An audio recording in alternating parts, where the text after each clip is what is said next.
Welcome everyone to week 7 of the Lifestream hands-on workshop.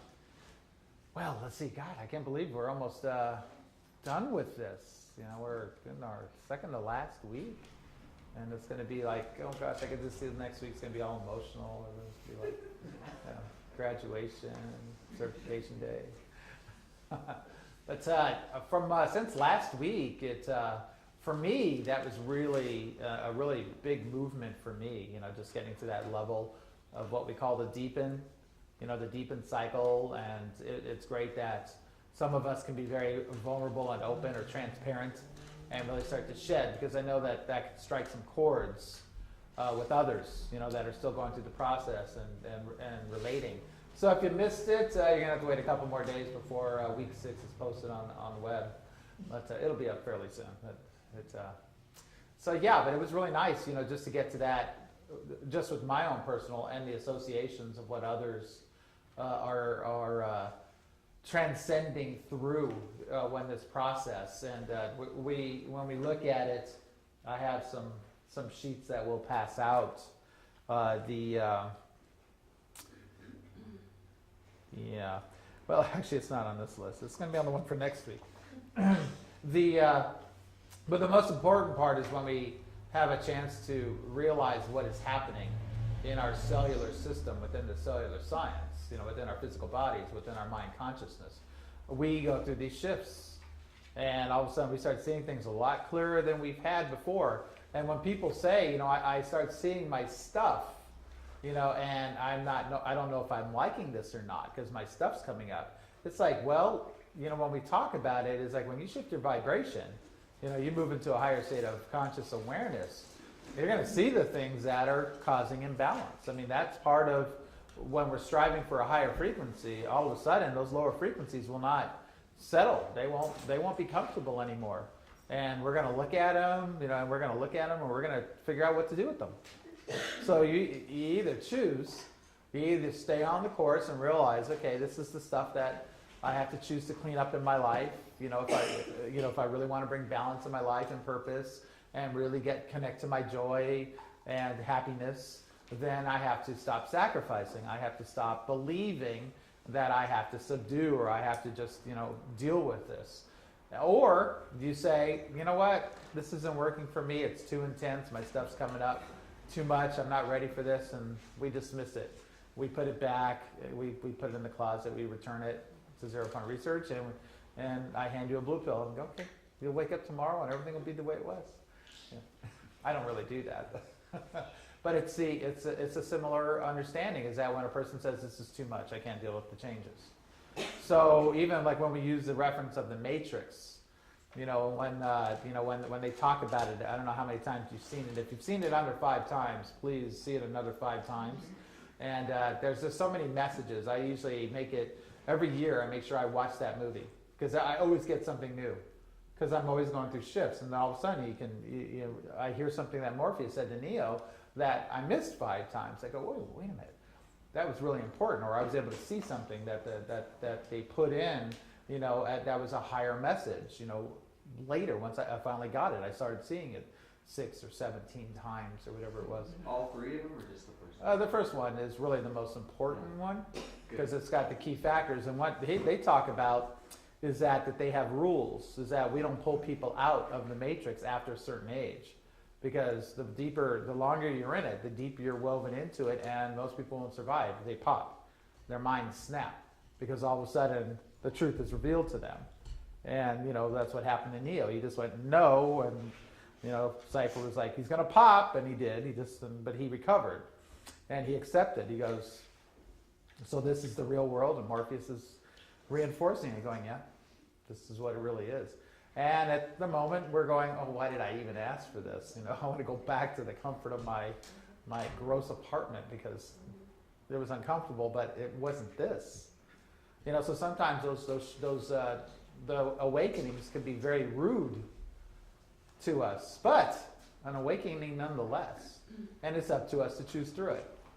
Now we can get into the okay. No more Carolina's drink for you, please. All right. What did you put in that?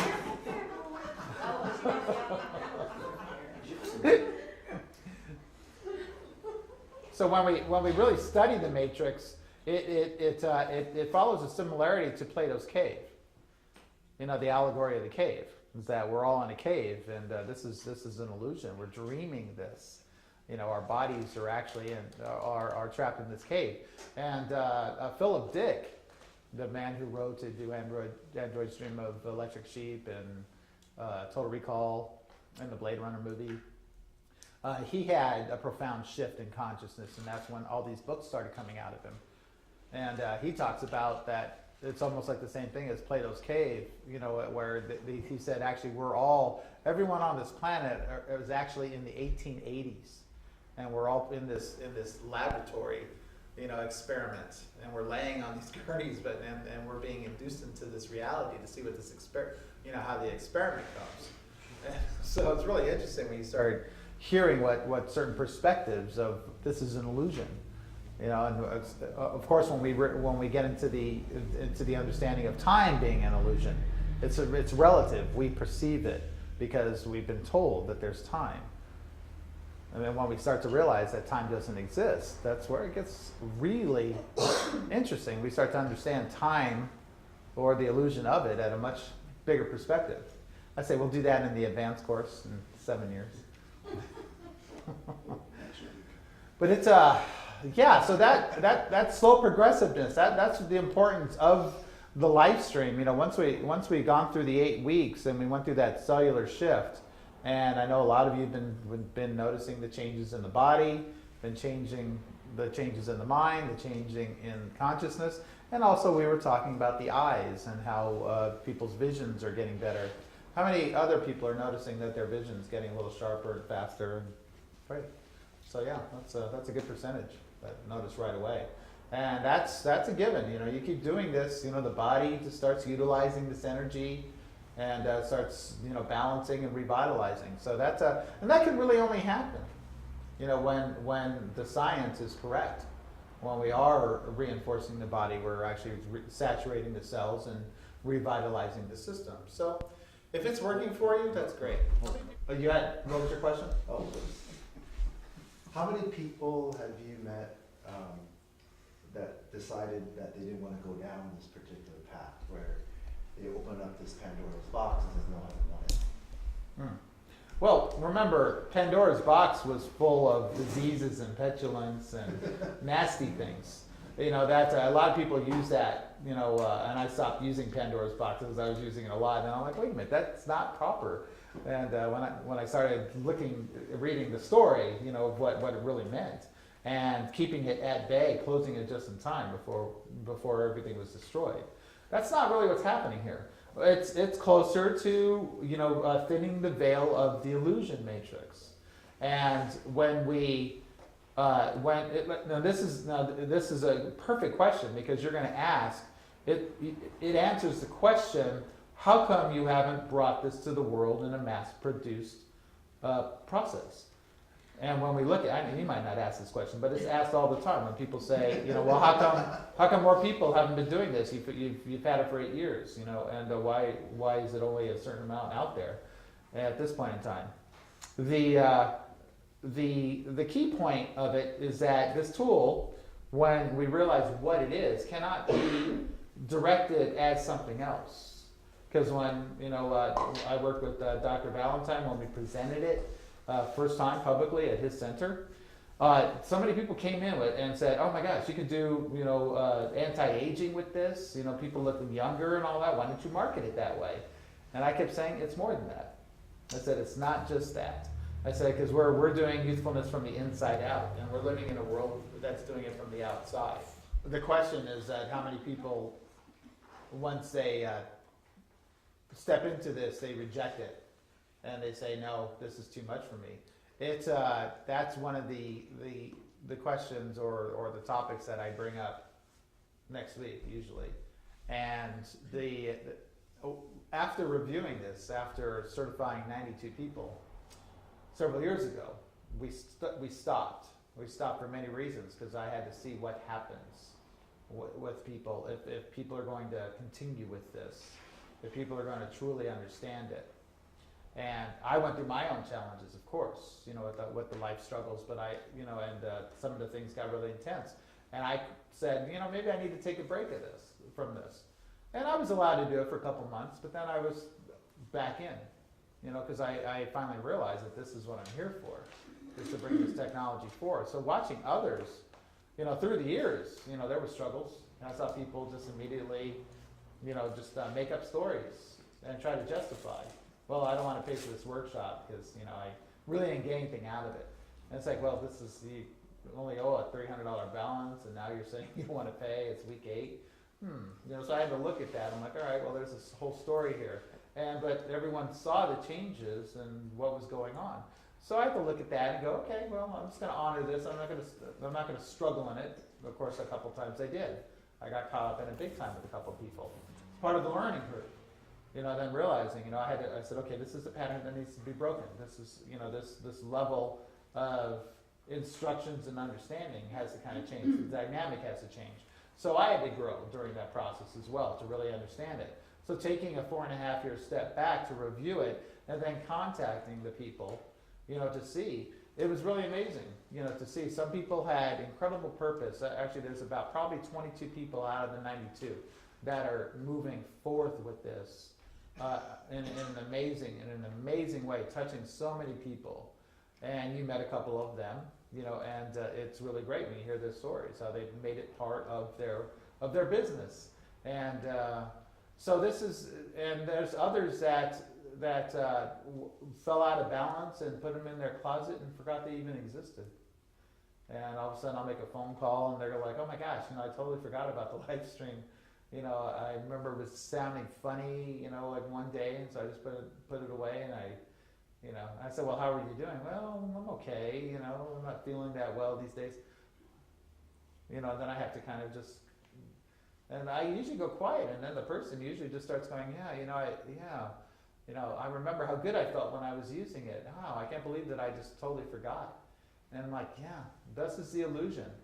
The illusion matrix is, it's a powerful drug, to overcome. We're addicted to this illusion that we've been brought into. So to free ourselves of it, we don't pull a Neo. We don't say, I want to break free of this illusion construct. Because if you do, you're on the other side. And going back in is not the easiest thing to do. Because now you have the knowledge, and now when you go back in, you're surrounded by people that are still asleep. And that line that Morpheus says, to Neo in the movie, he says, these people are tied to the system. And they are so inert, so deeply wound into this illusion that they will fight or kill to keep it. Because they don't know what Neo and Morpheus knows. But they're walking around going, you guys have no idea that you're jacked in, in this illusion world, then you're being used as batteries for these machines. They're converting your energy. You've never used your physical body before. You've never used your eyes, your ears. And, to tell that to someone, they're going, dude, get away from me. You're a nut. But they knew otherwise. But who wants to come out completely and then come back in and tell everybody, that they're asleep, that they're an illusion? I'd be asked to leave the room probably if I did it intensely. So the most important thing is to get to that veil, have it thin, realize, and then take that knowledge and bring it back. And then what do we do with that? The most powerful thing you can do is represent and continue to be that change. Shift your vibrational frequency, maintain it. Choose not to go back. Say, no, I've learned too much. I'm going to continue on this mission. And I'm going to clear my system, my beliefs. I'm going to remove the ones that no longer serve, and I'm going to move into a higher purpose. I'm going to remove the more of the self, and I'm going to move into selflessness. I want to be in service. I want to find what brings me joy. I want to open myself up to a higher purpose, and things will start to become amazing in your life and the people around you. The dynamics will change in your life. And I talked about that last week, how I, was, after bringing this technology forward, so holding on to an old belief and said, I'm going to stick it out. I got totally blindsided because the path was already chosen.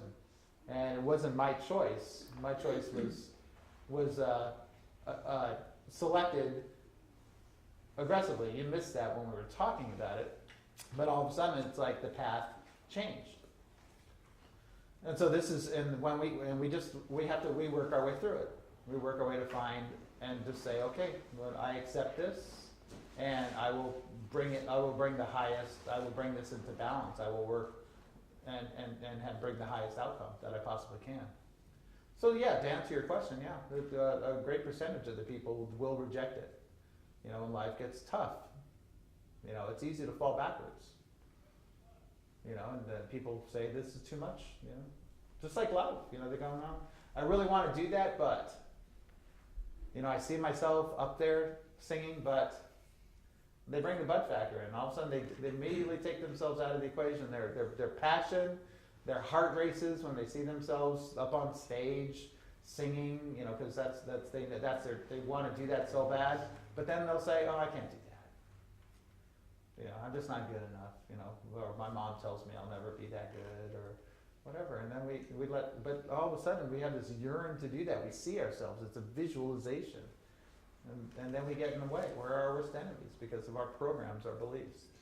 The matrix holding us and that doesn't want us to break free of that. So, yeah. Can you talk about the eyes a little bit more? Yeah, well, that's one of the first things that happened with me when just before this technology came forth. I was like really upset because I had eagle vision. My entire life. I used to be able to read things like this, and people were like, how the heck are you doing that? And I could see things 300 yards away. And people were like, wow, you have excellent vision. And I'm like, yeah. And then all of a sudden, 42 came around, and I was like, what? I'm like, I can't read this? I woke up one day, I'm like, what? It was like this. I'm like, I'm straining my eyes. Wait a minute, what the heck? And I had to go to see an optometrist, and he goes, yeah, you need glasses. He goes, this happens. You're 42 years old. The eyes start to reshape in. And I'm like, well, how does that happen? And so I was asking the questions, but then I got these glasses and I started accepting them. And then the technology came forth, and I remember 4 weeks later, I was sitting there and I was reading, and I looked over on my desk and the glasses were there. And I'm like, what? I haven't been using those glasses in the last week. And I wasn't even conscious. I just went back to the way I used to because my body was shifting, everything around me was shifting, and I just went back to the norm. And I go, what? But like 4 weeks ago, I couldn't read this. And I was trying to say, well, maybe I was just stressed, or maybe one of my vertebrae was out that was affecting my vision. And well, it was. So many people don't realize that when the vertebrae's out, when there's so much tension in the neck and muscles, in the neck and shoulders, affects your vision. If you turn your head all the way and then turn your eyes and you start seeing spots, you've got restrictions. The same thing in your neck and the same thing in the muscles in the eyes. So we do these eye exercises. We're in this energy, and then all of a sudden you'll just find yourself, moving your face around, moving your eyes, rolling them around, just checking your vision and stuff like that. Just doing things that naturally revitalize and create movement. The next thing we know, our eyes are rejuvenating, and we're relieving the stress. I've discovered some profound technology. We were just talking about it, and to totally rejuvenate the eyes, to allow the eyes, that reshape in that over age that creates astigmatisms, and then when you bring the muscles back into homeostasis. And you start getting rapid eye movement again, because the older you get, more people, they start to they just gaze, they go into the gaze. And that's when your vision really starts to diminish. But there's a gaze and then there's a gaze. So you want to be able to do the gaze, but not the gaze. So the other gaze is like when all of a sudden you're just latching and everything, you just look forward, and eye movement's minimal, and then the neck and shoulders are going to do the same thing. Everything starts to slow down, and you get kind of stuck. And you see that in the elderly. So, yeah. Any work with glaucoma? Well, we have people that work with it on all levels, with the technologies. Again, we don't do the specifics that much. I only pretty much talk about what happens with me or the people before me. So glaucoma, again, that's I haven't really worked with people, but watching people with myopia, after working 8 weeks, having to go to see the optometrist like 2 or 3 times to get a new prescription because their eyes keep getting better, and the optometrist's like, what the heck is going on? Things like that, which isn't a bad thing. Yeah, it's an inconvenience, but if you look at it, because she was like frustrated, she was like, oh, yeah, it's my 3rd time going back, And I'm like, what, you seem upset about that? Well, it's an inconvenience. And I'm like, wow, okay. I'm like, so yeah, that can get in the way too, So, but it's part of a process. It's just us moving forth. But then it really doesn't matter, when we're talking about what starts happening, when, again, we have to realize if we're putting ourselves in this high threshold of energy, the body has no choice but to adapt to it. And when you give it something that's in a balance, it's going to utilize it, and it's going to use it to your benefit. It really has no choice. And most people say, well, sometimes I feel unpleasant. This stuff comes up. I go, right, well, that's the unpleasantry is your stuff coming up. But it's not inducing an unpleasant feeling when you're in it. I have never really seen that happen. So this is where it gets, we have to really look deeply. And I've had to learn that process and to hold the space for people. And I really try to share that with you. It's like when this starts to happen, when people come back in week 4, 5, your clients, and they're like, well, and they start questioning you. They start looking at you a little different. And their subconscious is just bringing stuff up. And that's an important thing for us to realize. Is, okay, I'm a sounding board for them. They're going through the process that John mentioned. It's the deepening, the questioning. All these things start to happen in this cellular cycle. So we honor that. And sometimes you'll say, oh, well, I can't wait to turn the technology on and get this person in it. But sometimes it's best to honor them bringing the stuff up, letting it out. Because when they do, we could do this with traumas, which is really amazing. If you get a person to sit before you and you bring up a really deep trauma, and they go through, the emotional reactions, the physical body changes, the heart rate, the blood pressure, the anger, the fear, whatever it is, and you hold that space while they bring it up, to the surface, then you put them in the energy. And all that will balance within 5 to 10 minutes. They'll find peace again. And then you bring up the trauma again. And I promise you, 80% of that reactivity within the body will have been eliminated. Because when you're in this, when your consciousness and your physical body end up in this present energy, in the now, and you bring up anything from your past, it will balance because you're writing the cellular memory. You're connecting to it at that moment. And it changes. I've watched people that came in with darkness, wanting to kill. And then when they leave, it's gone. That charge is gone. They no longer have it. It's really amazing to watch that. And it's a delicate balance. We don't try to bring that up. We don't try to push a button. We naturally allow it to happen. Whatever your clients choose to bring up is the key thing. Just because they're gonna have it when they come to see you again. Believe me, when they made the appointment, it's gonna come in with them.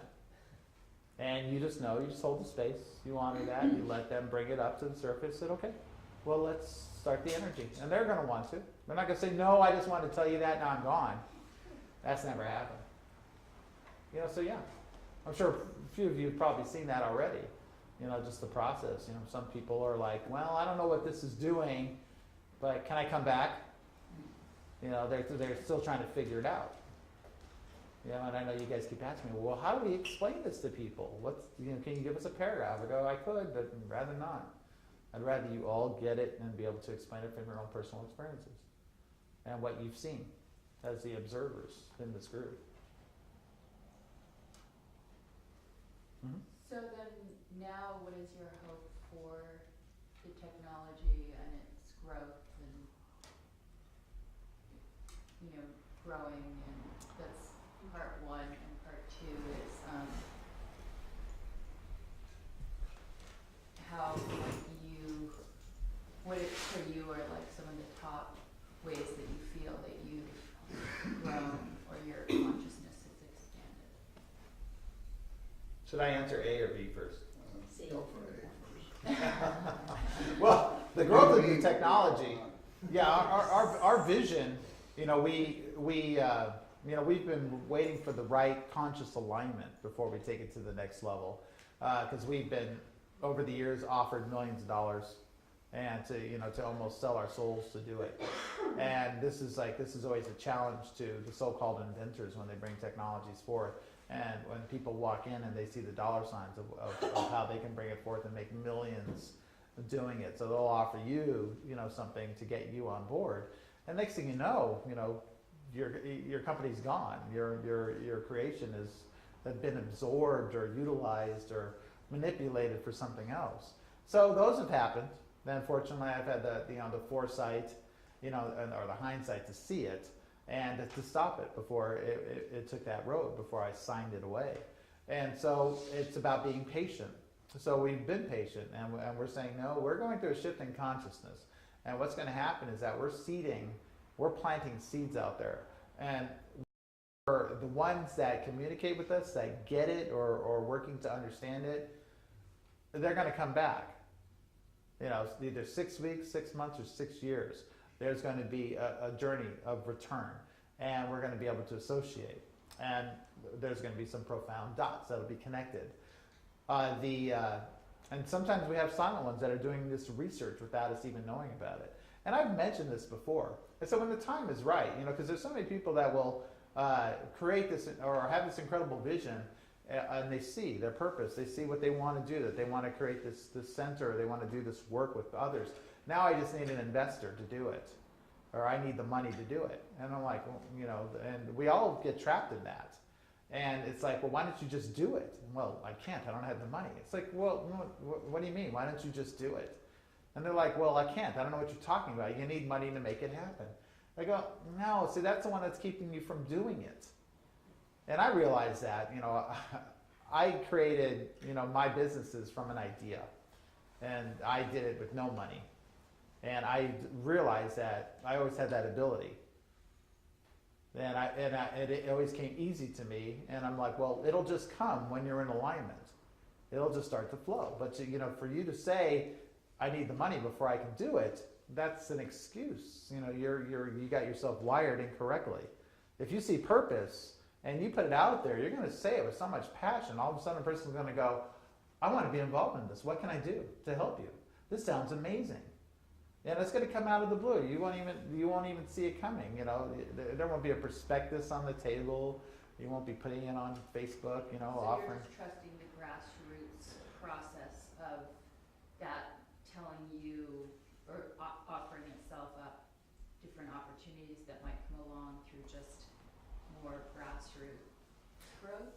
Well, one of the things that we strive for is the ones that played the games, that have gone through it all, that have sitting on so much wealth, but they're lacking something. And now what they're doing in that lack, the materialistic isn't satisfying them anymore, and all of a sudden they have this thirst to do something profound, something humanitarian, and they start seeking, and by chance, if they stumble upon us, and they are fascinated by it, and so they query about it, and then they acquire. And then they experiment in their own lives, and then they get it, and then they communicate further, and then they say, what's your mission? And we explain that to them, is to take this to the next level, to bring it out of this. When it's time, the alignment will come where, when the vision is clear, the finances will back it, and the momentum will move forth, and we'll move to this next level. And they'll go, I love that. I think that's beautiful. I'd like to be a part of it. And then they'll say, I have the funds, and I want to do this. I feel your passion. I would love to be a part of it. Can I be a part of it? And when that starts to happen, then you're on the right path. When it happens that way, not when you're struggling to find the money. So this is where it's beautiful, and we're at that impasse right now, where actually these people are coming forth and they say, I want to be a part of this. I want to bring this to the world with you. You know, so when we see it, I want to share these dynamics, and I want to prove it. I want to be an example, you know, to you, you know, to show, you know, because a year and 5 months ago, I was homeless. You know, I put everything in storage, and I had a 91 Honda Accord rent-a-wreck because my Range Rover blew its engine. And I put everything in storage, and whatever I could fit in that car, I got into. And I surrendered. And I was excited about it, you know, and I just knew that this was going to be a monumental shift. But I had to do something. I had to leave my comfort zone or my uncomfortable zone because I had an opportunity, and then I made an excuse. And then higher intuition said otherwise. And where I was living, I was given no choice to stay or not. I was just, you have to go. I'm like, well, what's wrong? I said, well, you just have to go. You're on a 30-day notice. You've been on a month-to-month. We're invoking our right to give you 30 days. You have to leave. I'm like, did I do anything wrong? No. I can't say, can I stay for another month? No. You have to be gone in 30 days. Even if I pay you ahead of time? No, you have to go. And I said, okay, wow, the impossible, you know, at this point in time, I've got it clear. I have to go. So I acknowledged that, and I took it to the next level. And I just said, okay, I have to release. I have to do something that I've never done before. And when I did that, everything changed. I had a profound realization when I had $3 in my pocket and I was hungry. You know, that's when it changed for me. And I got to that frequency that I was able to associate. Never before I went down and felt it and associated. I saw hunger for the first time in people's eyes because I had hunger for the first time. And then I said, that's what I needed. I said, I don't have to do this anymore. And then all of a sudden, everything changed in a moment. I came by here after meeting Jay, and we had this profound connection, and he says, let's do this. You know, it was just this immediate connection. And I came by here, and I had $32 in my pocket. I'm sorry, $37. Pulled up in the Honda, and I said, this is it. This is where the center is going to be. And I snapped a picture, and I sent it to him. I go, this is it. This is the new place. Then he says, did you call on it? I go, no. And he said, well, how do you know if it's available? I go, it's ours. This is our place. This is where it's going to happen. And everyone kept saying, well, how do you know that? You know, I said, you'll see. I said, I will show you. And we did it against all impossibilities. You know, what everyone else would say, wait, you don't have the money. You don't have the references. You know, you haven't called on it. You don't even know if it's going to be occupied. It doesn't matter. I felt it. I know where this is where it's going to be. And it took us 2 months. We went through all the questions and forms, and you know, we were against all the odds. And I said, you know what? And I'm going to be honest. I made sure of all of that I had the lowest credit score that I could maintain. You know, not the highest, the lowest. And I said, I'm going to prove that we can do this without credit, that we can make these changes. We can move into this next level of consciousness without the old beliefs. Because I said, I am no longer going to be a number. I'm not going to go out and fill out forms and have someone look at me on a number and base me off of that. I am going to stand before the people. I am going to meet the owners of this place. I'm going to talk to them. I'm going to illustrate our vision. And I'm going to let them decide. But it's already been decided. So after taking 2 months, they said, we're gonna choose you guys. You know, we really like you. You know, there's something different about it, and we're kind of excited to have you. And then we found out 23 applicants were striving for this place. After. We didn't hear about that until after they said we have the place. We signed the lease and we moved in. So that's the most important part. And some of us are old enough to realize this time that we lived. And in the 70s, we did this once before. We went to our local banks. Remember when we got paid, we used to go to the bank on Fridays and deposit our check and take what we wanted. There were no ATMs. There were no credit cards. We lived off of what we had. We deposited our check and we said, okay, I can use $100 for the weekend. And we'd pull it out. And then we'd go and we'd spend until we didn't have any more. And we were okay with that. That was our lifestyles. If we needed a loan, you go in and you meet the bank manager. He talks to you. You know, he asks you questions. Okay, you got a good job. Yeah, we'll give you the loan. It was a handshake deal. So do you think we're getting back to that? Do you think our systems, as we're talking about it, are dismantling themselves as we speak? Because they've reached their maximum capacity to bind us? You know, I mean, when I had plenty, you know, I chose to buy my first home, and all of a sudden I was putting 20% down, what's called a no qualifier, and all of a sudden, but they said I only qualify for a subprime loan. I'm like, what's a subprime loan? And I queried about that. I go, wait a minute, that sounds like a manipulated system. I said, where did this come from? And I was asking so many questions about it. And I go, well, I'm not doing a subprime. You know, and the guy says, well, I don't think you're going to qualify for anything else. I said, I'm doing a no qualifying loan, 20% down. They go, yeah, but you still have to qualify for the loan. I go, no, I don't. You know, so I had to fight that system until I finally got what I wanted. I mean, it was a struggle because it was right on that point of this being implemented and then caging all these people. And now we see what happens, you know, and how the collapse of the system. You know, so we have to move into that higher consciousness to be that change, either to remind and to go back to the basics, go back to that old frequency. I meet you, you meet me, we're going to make our decision. You're not going to base me on the number. You're going to base me on my commitment and my purpose. And let's see what happens from there. And that's when you'll see tangible, or what you can call miracles, happen. So I hope that answers your question. A. Now what was B?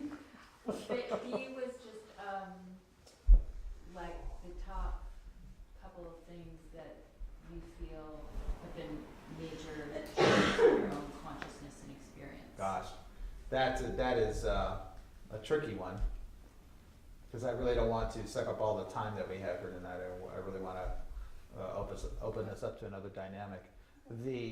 But I think a lot of you, it's been kind of inching forth. You know, I've been holding back, you know, quite a bit.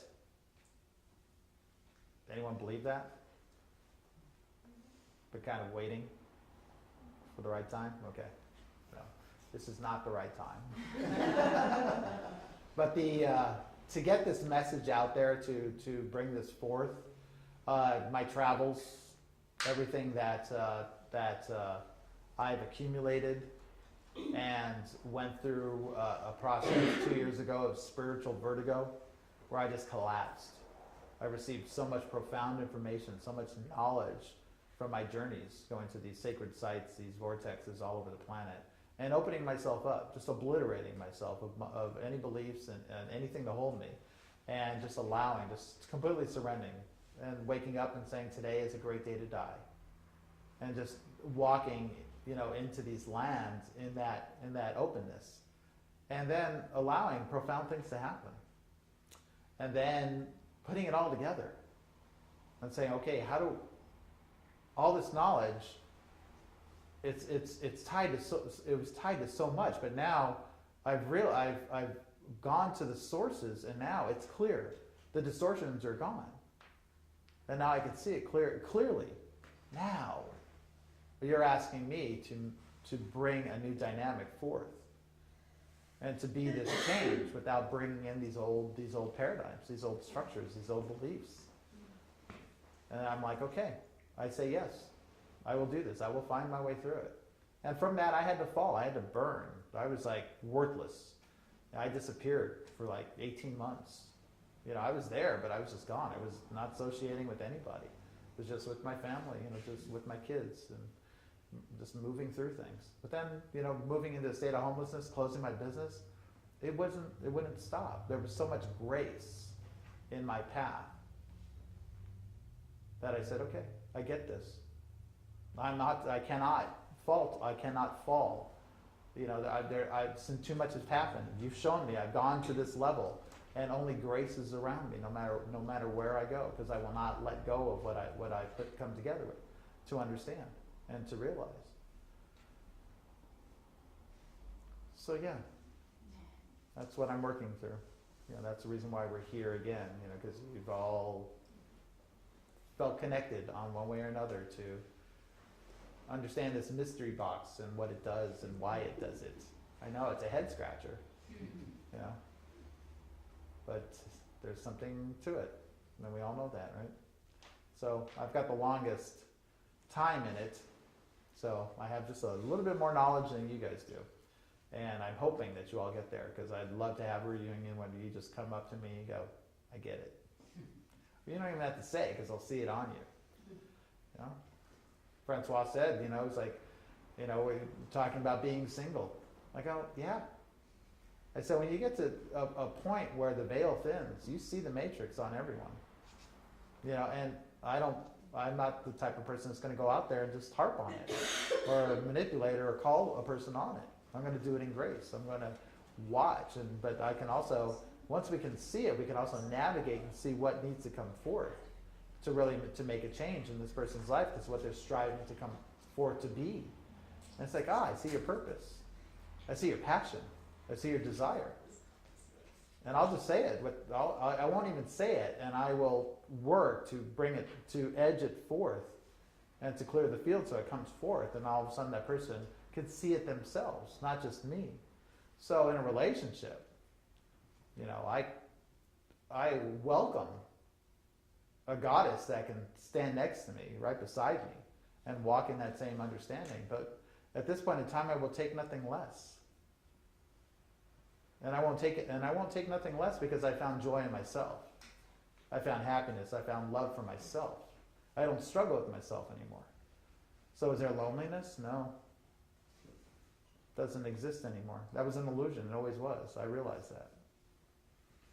So am I excited for the future? Absolutely.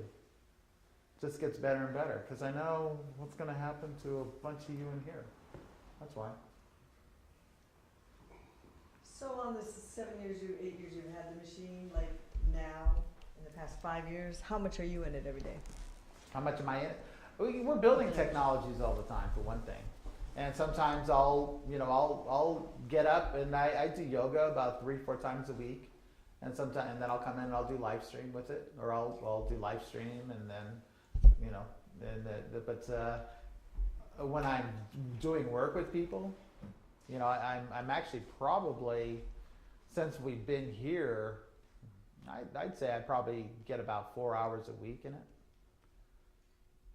4 hours exposed energy on the norm. Because we sit in the chair, Francois and I, we come in the mornings, we sit in the chair there for 15-20 minutes, meditate, just put it right up against our backs and just be in that energy all the time. And then I'll stretch out with Scott's unit there, or I'll turn this on. I turn this on every morning. I smudge the place, put the frankincense, the myrrh, the different incenses, and turn this on. Always set the intention here. Coffee? Is there coffee? I drink coffee 2 to 3 times a week. Yeah. And I love it, because when I drink it, it unleashes me. I don't get buzz from it. I'm not dependent on it. I just do it as that creative stimulant. And it's great. And I love it, because that's how it works in my body. And it's exciting. Francois, he's been here, and you got off coffee since you've been doing this? Yeah. So he moved over to the chais next door that they use, the Pirates chai, which is that pure matcha green tea, and that's how I did it, And then you're not wired to that coffee caffeine, where the matcha caffeine is like just naturally absorbing and doesn't have that. I find that with the French press, though, that has all the fibers and the oils, that coffee, if I have it at Starbucks, I go bananas. Mm. If I drink it, just a good coffee that's French roasted. Yeah. The oils and the fiber are still there, so it retards that. Yeah. I don't know, that's what I found. Yeah, they have European coffee next door, so we love that. It took about a month to get used to it, not the Starbucks, stuff, but yeah. But no, it's good. No stimulations. Okay, well, that's excellent. I hope I was able to satisfy her. Yes, I would like to bring Dr. Roger Valentine up next, and he is actually my long-term friend here. He was actually, and before I bring him up, is that when I was at the point of these technologies, now it's time to bring it to the public. And I was searching around at different centers that specialize in energy technologies. And I kept saying, okay, not that one, not that one. And I found out about Regenesis, which is what the company that Roger had. And I said, there's something about that place. And a friend of mine said, oh, yeah, no, you shouldn't go there. The energy's like really been, not so good lately, and I'm like, and so she said the negative, and I just felt into it. I go, no. I said, I keep getting to go to Regenesis. I said, and then I just kept feeling it, and I said, well, if there's a negative happening there, if whatever it is, businesses go through personal struggles, especially if you're trying to do an energy center, if you're trying to go to the next level, there's challenges. And I said, this will prove if the technology is true, because we should be able to turn that negative into a positive. And so, I finally got in touch with him, kept calling, and he finally answered, and I introduced myself. He goes, yeah, well, let's plan, time to come over. And I set up a demonstration, and he got to see the tangible changes and the people that, that volunteered to do it, and it was lickety split. We set up and started doing the protocol. And in that time, when we announced it to the public, we went to the Conscious Life Expo and demoed it for the first time. And we had the booth set up, and we were doing free demonstrations of hands-on, and the people that were setting up, our neighbors, I said, come over, and I'll help you, relieve the stress after you put your booth up. And this one guy just had this transformation, and he just went, oh my God, this is the most amazing thing in the world. And he went and told all the other vendors. They all came over, and I'm doing hands-on on them, and they sent the word out to all the people that kept coming to the booth. We had lines for 3 days, in front of our booth. It was like the biggest buzz, literally. And, if I remember, in the 3 days, I did 256 hands-on transfers. I hardly left. I stood there, and I was just vibrating. Met so many amazing people, and touched so many people. I never touched people like that before in my life. So the buzz that happened, and then we had an open house, and again. Was that in '04 when I first opened? 6. No. You did the open house in 07. Oh, yes. After the Conscious Life Expo, and we had lines out the door, and people waiting, and people were like, what's going on in there, And it was great, so that's how it happened. It just started. We'd fill that 1,000 square foot space, we'd have 100 people in there. Yeah, well, that's perfect. Come on. Okay, well, now I'd like to introduce our special guest. We have Dr. Roger Valentine. Dr. Valentine is a holistic vet and naturopath, and he works with people and animals together. And we've been working together with the Lifestream technology for over 8 years, and we have some pretty amazing stories. We actually learned so much from the animals before the humans, and that was really amazing. So, if you ever want to ask the questions, but most of you that have already been working with your pets and other animals notice how intuitive they are, and they're not in the way of showing us things, because our minds get in the way where theirs don't. So, Dr. Roger Valentine. Thanks, Sean. I try to be not so formal about the doctor part, so I'm on a first name basis with most of my clients. Oh yeah, I'd rather show it around than have the title, but that's good. How many people have pets? Okay, not very many. That's all right. Cats or dogs? What do you got? Dogs. Everybody has both? They love each other. Yeah, they do well. Cockroaches and rats. And how many people have used Lifestream with their pets? They've been there. Well, they're in the field. I got that, and they'll sit in front of it. We first found when we had it at the center of I don't know if anybody, were any of you there when we had Regenesis? Ricardo was there. He helped build it. He built the whole thing The now. one on 16?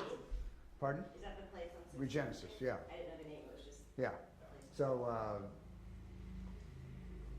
that was a whole interesting development that came around very quickly. It was great. And as far as I know, it hadn't been done again since, anywhere close. And we had technologies that are still active today then, but we had them all in one place. So it was a pretty amazing download of stuff I saw to get that happening. And I didn't even know what was coming in when I started it. All I had was scalar waves to start. And that was a lot of fun.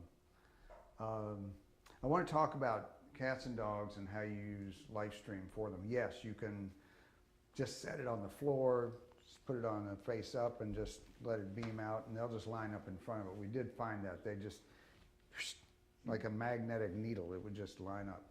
So that's one way. And then the other way we started working with it was hands-on. And it's not as simple because of hair. You know, in humans, when you start getting around the hair, it jumps, right?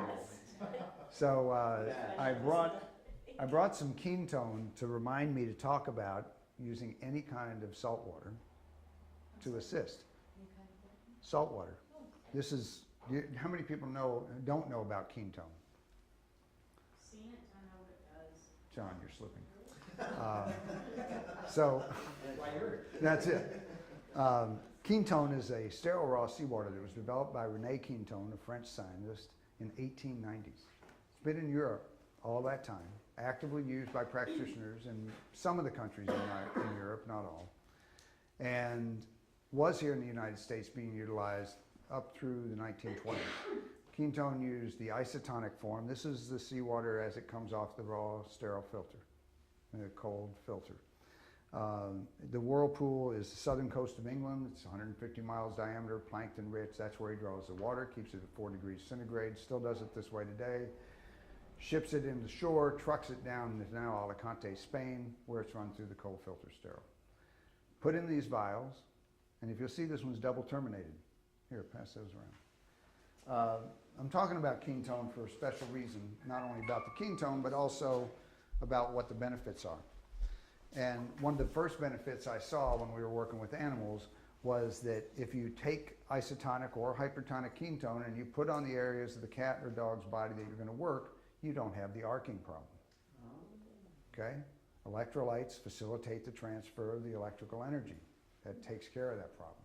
They also, you'll be able to pass more energy faster this way for the same conductivity reasons.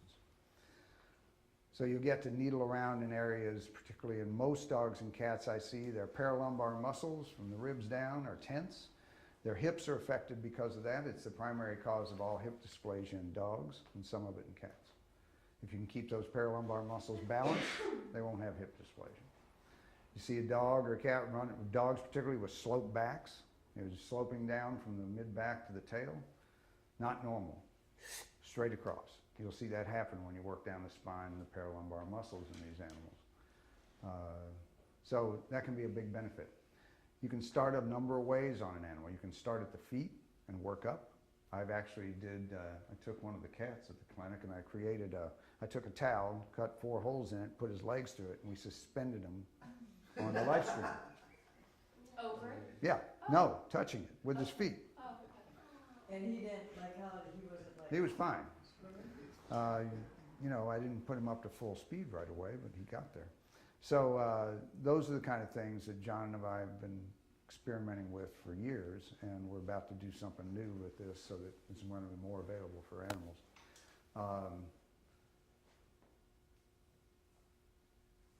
When people have a Lifestream at home and they have animals, the animals are just there when they're getting the work done. You may have heard that. But for working on them, it's just like working with a human. You just may need to look at the skeletal system of the cat and dog to get some ideas. It's almost exactly the same as us. There's some subtle differences, not too many. They've got all the same muscles. They're named all the same way. The anatomy is pretty much the same. The sensitivities are different among breeds, so there's not a whole lot you can do with that except be aware. Yes? How about exotic animals like parrots? Have you ever worked on? Don't remember. You probably have. I don't remember working on one myself. I don't do a general. I did just cats from 81 when I finished school till 97. I didn't touch a dog. I worked on humans before I worked on dogs. 94 I studied with Debbie Nambutrapad and picked up allergy elimination technique, and so I started working on humans then as well as animals. Shifted that to the veterinary technique, registered that in 98 with the Holistic Veterinary Association. I'm about to bring 2 more modalities from human to animal. The beauty of what I've been guided to do is I pick up a human modality, transfer it and use it on animals, morph it to something else, and then bring it back to humans, and it advances the modality for humans by going back through animals. I learned something from that. I learned that you can do things far quicker from the animal and then bring it back to humans and do it the same way. So I think you'll find if you use something like isotonic, ketone, or hypertonic, or just salt water in the areas you're going to work on, and just have it there. You can spray it on, you can use it in a syringe and just drip it on, however you want to do it. It'll be far easier to work with animals. How much do you put on? Just enough to get the coat and hair coat down to the skin. So Right, you can so- do that on guys like that, like here, hairy leg. You could put it on the You leg. could. Generally, once you get your hands on the guy and on a human with hair, you're okay. But when you're working around the scalp, I think that would be a benefit. Yeah. No, 'cause I have a guy that like, he's He's very he hairy. shaves, but Gorilla as soon as guy. I touch where his hair is, it's super shocking, and he's like, Even if you get to the skin of his less haired skin first and work your way up. Huh. Yeah. Wet his skin. Wet the hair. With the ketone, the electrolytes. The electrolytes are critical. You could make a salt water if you wanted to with Himalayan salts and use that. Sodium chloride is about as minimal a solution of salt water as you can get compared to ketone, which has all the 80 elements in it and all the minerals. I used to say just minerals. And I was talking about balancing the minerals for people and animals, and I do that all the time first because it's so foundational. But then just about 2 or 3 months ago, I was talking to somebody, I was teaching a little more about this stuff, and I said, wait a minute, I'm not doing just minerals.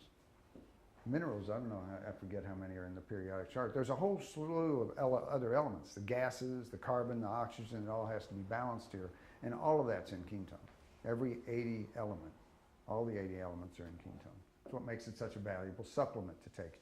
Where else do you get all the 80 elements in the periodic chart in food? You can't eat any food because as yet I don't know any major farms that are producing any vegetables or raising cattle on farms and land that's been fertilized with seawater in the last few thousand years. Right? So without this, you're not getting it all. And this is organic, it's clean, it's active, hadn't ever been heated. French government said if you want to give anything by injection to humans, you have to heat it. They moved ketone to Alicante, Spain, and out of France. Because if you heat it, you destroy it. It's not going to work. So that's a big story about that one. Very powerful supplement. I've taken it every year since I got introduced to it in, 05 or 6. I haven't missed a day of taking So ketone. you ingest, Yeah, you take it orally. Where Pile at the top. They sell it at Airline, I've seen it at Airline, yeah. Wow. Is it really high in iodine because it's also seawater, Hmm. or no, there's no iodine in it? The level of seawater, this what I just took is 3.7 times your blood plasma. Oh, wow. So that level of iodine you have in your blood plasma is only 3.5 times more in this. Not enough to make a difference.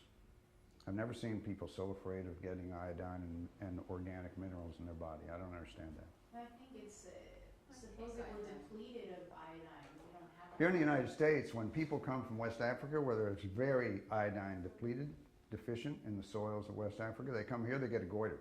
You breathe in the United States, you get iodine. Oh, wow. So there's no fear about getting iodine in the United States. You get exposed to a ton more than you do most of the rest of the world because we iodinize everything here. The bread, the salt, the this, the that. So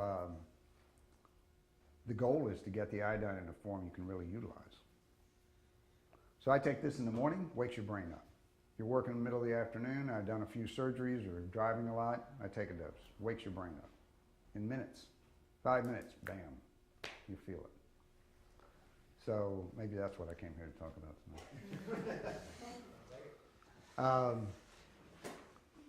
Animals. Questions about animals? If they show resistance initially with, kind Nah, of struggle. animals show resistance all the time because they're afraid of you. But ignore. Just put them in the energy field, put them in a smaller space So if you have to. expose them to it first before trying to do it. Yeah, that's good. It's always good. Sometimes I sometimes just blow by that and I scruff the cat and hold them, and then as soon as they start feeling it, they love it. Okay. So yeah, that is a good question though. And what kind of improvements have you seen in? Everything you talk about in humans, we can get them walking better right away. Their whole energy goes up, their appetites shift. So it's Same thing. Yeah. It's all the same. Like I say, pets, animals aren't much different than we do. They all have the same anatomy pretty much. The organ systems are the same. Let me think. Horses and guinea pigs don't have gallbladders. Outside that, I can't think of any major differences. Snakes are kind of interesting. They have the same organs we do. They're just arranged in a tube. The kidney of the snake is about this long, and it looks like it's been sliced up and laid down like coins. Have you had it? Fish, same deal. That came out to attack itself? Beyond being the regular veterinarian, I did a pathology residency, which I dreamt about doing ever since I was 18. Before I didn't know where I learned about pathology then. But I always wanted to do path, and I didn't get to do it until 85 or 6 when I moved to Boston. They had a residency program I was going to be able to do. That was like going back to vet school in 2 years, only in microscopic detail, including electron microscopic detail. Any diabetes work with animals? Any what? Have you done any work with animals that have diabetes using the Lifestream? I haven't done any with that.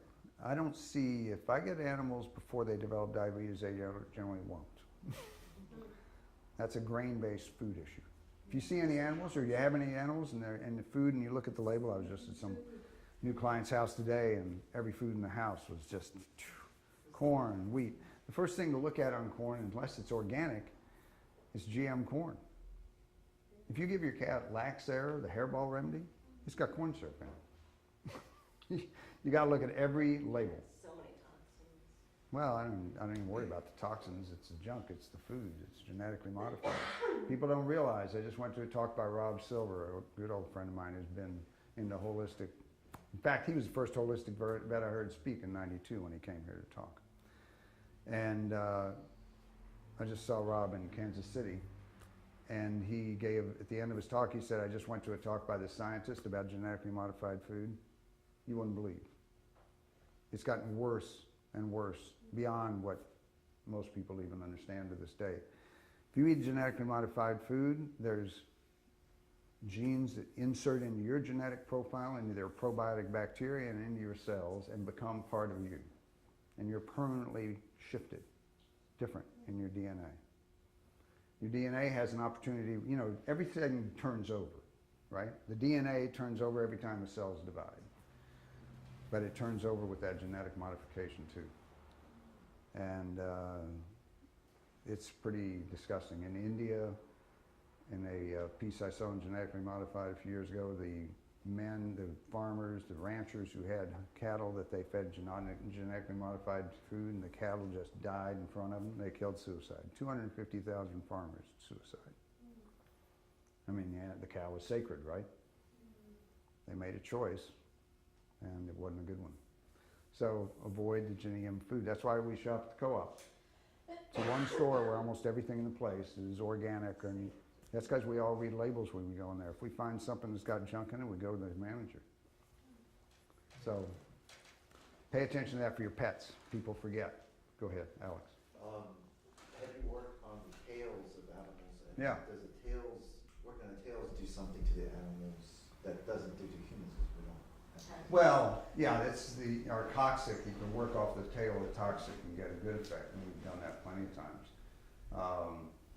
Yeah, the cat and dog have tails, and that is an extension of the cord that's more complete than ours and active.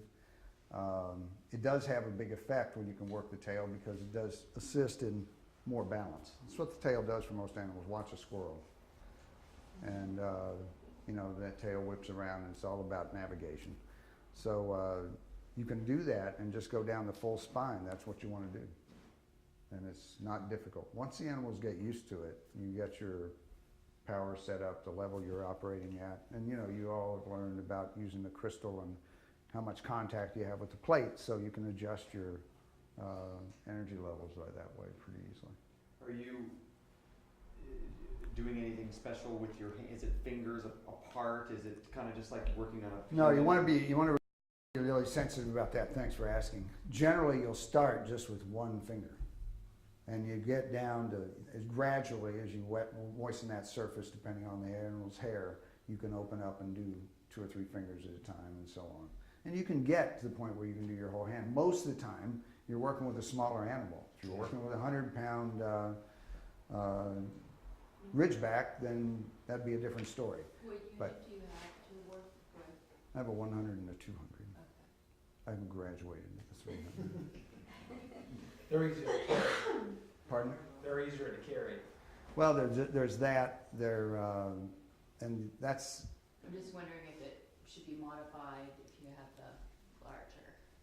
no, you modify and control the energy output, just how you're on it with a crystal or something else. How are you guys running, how are you teaching now to do the hands-off? What are you using on, just putting your hand on the unit or putting patient in front of it? All different things. All Feet different on. stuff. Feet on it.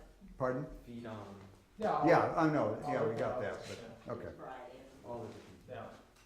So, you just have to feel into it, use your intuition. Yeah. And if, obviously if something doesn't work, you back off and be more gentle with it. I find I'm trying out a 12-watt therapeutic medical laser, and I've used that at high wattage on cats and dogs, and they love it. It warms up their tissues a little bit, you keep it moving, and this does a similar energetic shift, and they like that energy shift. It's a grounding energy for them. Do you think that I would see results? I mean, my dog is 15 and still in pretty great shape for her age, but she's labor to walk. Walking is she's getting very unstable, and I mean, I'm sure it's, yeah. I give this by sub-Q injection to every animal I see. I'll teach owners how to do it on a daily basis, depending on the age of the animal, and maybe every couple of weeks on young kittens.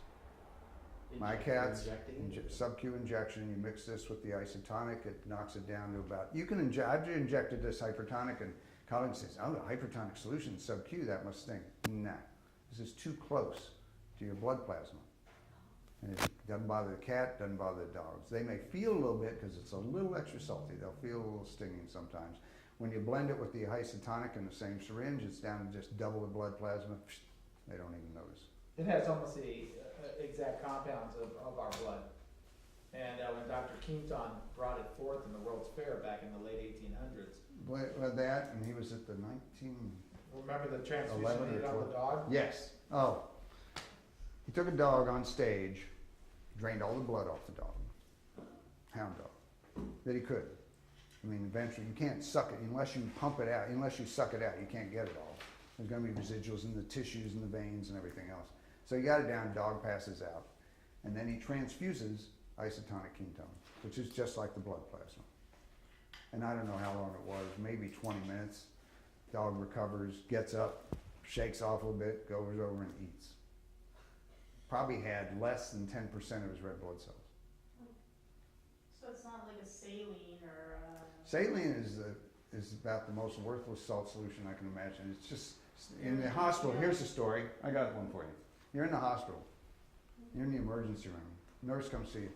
Well, we got two choice. You got a choice today of what you want for IV fluids. We have the plastic bag with distilled water and table salt in it. Or we have this new stuff from seawater that's just almost like your blood plasma. What are you going to say? Seawater. I see animals getting, I've been in the hospital and had IV fluids when I had my appendix out. People on IV fluids are always going to the bathroom. Why? It just goes straight through them, it's not absorbed. Distilled water doesn't assimilate. Without minerals, it doesn't get into the body. It goes into the vein and right to the kidney and out. It's probably one of the worst things we do to people that go into the hospital, other than just put them in the hospital. I've got a little bias about Western medicine in that regard. So I guess it's not in a light sensitive tube because it's not light sensitive, like a lot of nutrients are You in mean dark this? brown or the blue bottles. You know, if he'd put it in mirror and glass in the 1890s, I would have liked that better. But one thing I want to talk about. They brought out a over-the-counter, Robert Slovak, who imports this stuff, he brought out an over-the-counter product. This product is only sold to practitioners. Same in Europe. Now, don't sigh, you can get it because I'll sell it to you. But he made a retail product where he wrote up different information on the box. This box doesn't really tell you much about what it does. And to make it easier, they cut the tube off and put a foil cap on this. So you don't have to break glass. People with glass phobia, you get a chip of glass in your mouth, I tell them, don't worry, it's organic glass, chew it up, swallow it. I've done it myself. My dad had a glass phobia. Man, if I opened a bottle with a cap and it had a crack in the glass, he wouldn't touch it. I said, don't worry, Dad, it sinks to the bottom. But so when they did that, they came to me with the product and said, hey, look at this. I said, yeah. And I didn't know what it was at first. I said, then I figured it out. When you take off, this is like a double terminated quartz crystal, right? Spiral energy of the whirlpool comes here, goes off here. Well, you take off one end, what do you got? 75% of the energy of the original tube. So they knock off 25% of the energetics of the liquid inside the tube just by taking off one tip. So the people that work for Ketone don't take that, they take this. It doesn't make that much difference to the amount of minerals they're getting in, it's just you want to take the highest energy stuff you can get. Vibrational frequency I'm talking about. I knew I was going to spend more time on ketone and pets. Other questions? What about putting that on top of the machine itself, generator? You know how you can put a crystal on and it helps No, amplify the, it would you help. do that without. Yeah, Oh, you can try it. absolutely. Well, remember these, all the elements, you know, when they're come from the factory, they take a journey. So they're, you know, they go through all different sort of frequency jarring. Same thing with water, even if it's like alkaline or hexagonally structured water. They put them on trucks and, you know, jar them around or on the road. Well, you're exposed to Yeah. EMFs and other things. Right, too. exactly. So they're doused with so many different things. So you This put is imported from Spain. This gets radiographed or x-rayed or whatever it is. Unless they're brought in EMF bags. Pardon? EMF bags, yeah, they're not when you're traveling, you can. protective bags. Oh, Visual inspection only, no x-rays and stuff. You know, again, putting this on Lifestream will balance them back out. They'll move up to their highest threshold. You know, cellular absorbing goes right into the body. Does it matter if you use the isotonic or the Have you seen that? hypertonic? Not that one, huh? check it out. Gives me a headache, right? Yeah, It's got- Gamma's energy? yeah, that's part of it. Oh, yeah. Difference. That's his newest one. Whose? Arthur Frank. Oh, this is Arthur's. Yeah, it's that right there. I'm gonna do that. Well, yeah, kind of like that. That's got the 80. Arthur Franklin makes this generator that we call it, just sitting on the statue here, the wood. You gotta call them up. And it's there's a resin in there that's fully infused with 88 crystals that he harvests from around the planet. Precious stones, like this, rubies, diamonds, whatever it is. And he was the first to take that and go to the company that's across the street from where he used to be on 16th Street, where George's office, that upstairs. And they had a technology where they could infuse into acrylic fiber anything you wanted. So Arthur formulated the crystal mix and they infused stuff into acrylics, and they make, Nike carries some products that are made with the formulation of his crystals. He makes crystal blankets. He's just making a batch now where it's an acrylic fiber. It's a blanket that's got the 88 crystals and gemstones. Put that blanket with you, it balances your nervous system, decreases pain threshold, increases pain threshold, and protects from EMF. So I take a blanket like that with me every time I fly. Is that like organite or? No. Nope. Yeah, he takes the crystals and actually has some, He take- his ground son- to an optical fiber. Yeah, optical powder, He actually. takes it and he gets them whole. And like one day he got a shipment in and he was walking around and he handed me this kind of, it had regular stone on the outside and then I could see the red ruby in the middle, you know, and the whole thing was ruby. Who's this again? Arthur Franklin. Light,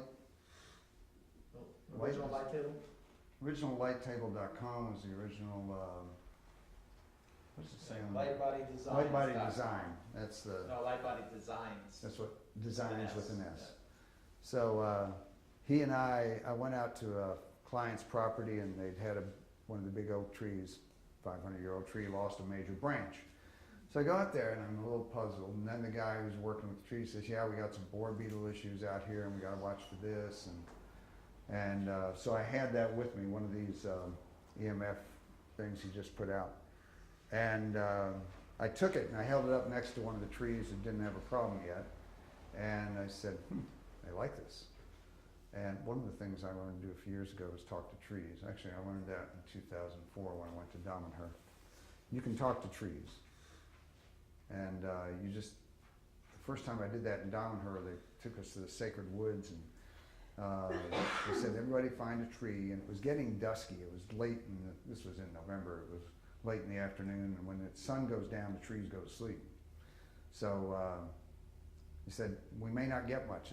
They had a device they could put near the roots and hook to a leaf, and you could hear the tree talk and through sound amplification. We did that in the seminar room later. But so I sat with this tree and I wasn't getting anything.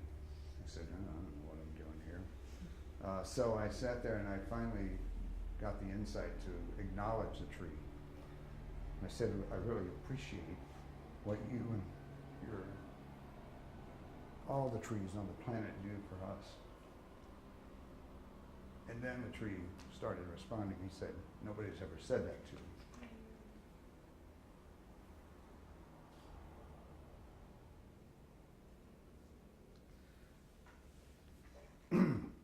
That was a young tree.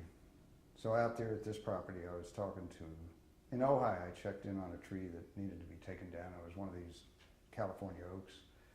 And the owner said, yeah, the arborist sees the whole core is going and we have to take it down. So I went over and talked to him, found out his name was Angus. He'd been there 273 years, and he said, it's time for me to go. I want to come back and teach. So trees hold enormous energy on the planet, and that's why they're so critical. So the story of Avatar, big time about the trees, remember?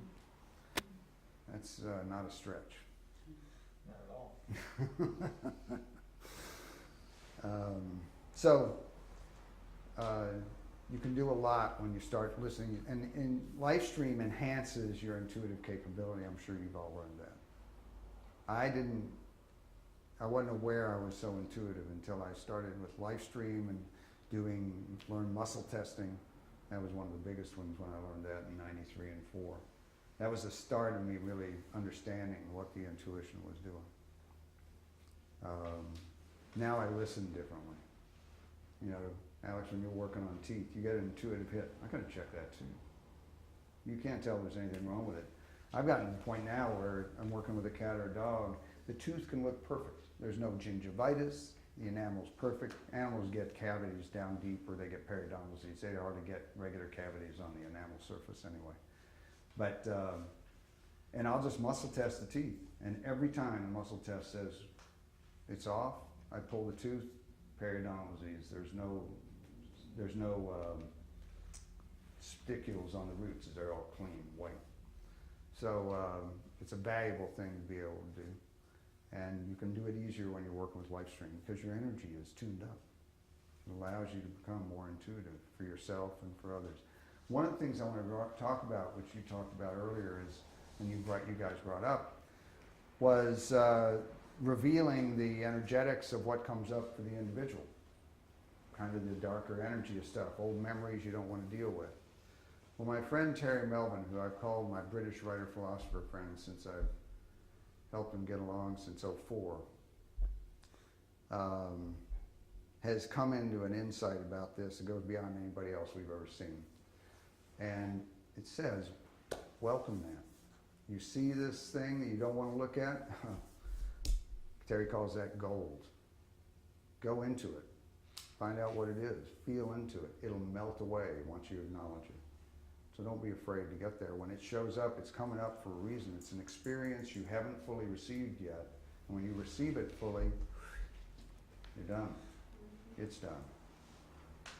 You don't have to have anything in your background closet that you don't know about and haven't fully received. It's important to know. And this instrumentation, this technology brings it to the surface. It's raising your vibrational frequency, lower vibrational stuff you've hung on to since you were 4 or 5 years old. or taken on from your parents since they were going back in generations, all can come up and all be fully received in the light and accepted and loved. Nothing to be afraid of.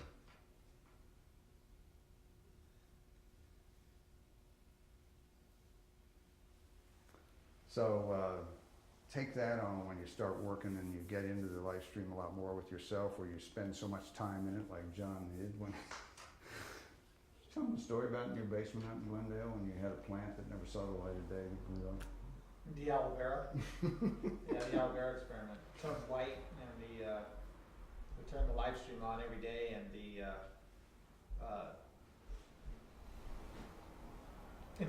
things like what they call Leaves. yeah. they were twice as long reaching to the live stream compared to the ones on the other side. But it was white, but it had an incredible high vibration. My son fell and gashed open his chin. Oh yeah. And I was instinctively just went down and cut off a piece and put it on. He stopped crying right away. The next day he was like this, goes it itches, and he peels it off and there was no scar. And I was like, That's high energy What? over there. yeah, but it just right away. But he didn't have sunlight coming in downstairs. Yeah, I was in the dark for 3 Yeah. months, and it was just growing like crazy. But it was white. It turned white. Still needed chlorophyll, but it could still go. But it liked live stream. Definitely So, liked live stream. Well, we had, one of the stories with Roger. We had a client bring in a puppy that was rejected by the mother. oh yeah. And it was lethargic. It had an enlarged head because it was producing too much. Hydrocephalus. Yes, and the eyes were bulging out, and it was just barely there. And instinctively, I just took a blanket and I laid it on the intention technology like this, and I just turned it on. And 5 minutes later, it just pepped up, just perked up and raised its head. And I turned it off, and I held it and just started licking me like crazy, like this acknowledgement. And I communicated with it, and all of a sudden I just went, give it back to the mother and see what it does. And the mother took it back. So it rejected the runs because of frequency, but then when we put it in the live stream, it shifted its Oh, you meant frequency. the mother dog, not the mother The owner. mother Sorry. pup. Yeah, the mother. I get confused about who's the mom. I think you followed it, right? Yes. But she took it back, and the dog lived for 6 months until it climbed up on a table and fell and hit its head and died.